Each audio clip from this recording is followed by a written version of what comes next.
Ang magandang balita tungkol kay Hesukristo ayon kay Mateo. Unang kabanata, ang pagkapanganak kay Hesukristo. Ganito ang pangyayari sa pagkapanganak kay Hesukristo. Si Maria na kanyang ina ay nakatakdang ikasal kay Jose. Pero bago pa sila ikasal, nalaman ni Maria na buntis siya sa pamamagitan ng banal na espiritu. Si Jose na magiging asawa niya ay isang matuwid na tao at ayaw nitong malagay sa kahihiyan si Maria. Kaya ipinasya niyang hiwalayan na lang si Maria ng palihim. Habang pinag-iisipan ito ni Jose, nagpakita sa kaniya sa panaginip ang isang anghel ng Panginoon at nagsabi, "Jose, na mula sa angkan ni David, huwag kang matakot na pakasi Maria, dahil ang pagbubuntis niya ay sa pamamagitan ng banal na espiritu.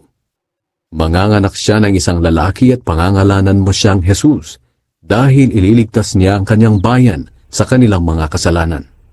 Nangyari ang lahat ng ito upang matupad ang sinabi ng Panginoon sa pamamagitan ng propeta. Magbubuntis ang isang birhen at manganganak ng isang lalaki. Tatawagin siyang Emmanuel, na ang ibig sabihin, kasama natin ang Diyos. Nang magising si Jose, sinunod niya ang sinabi ng anghel at pinakasalan niya si Maria.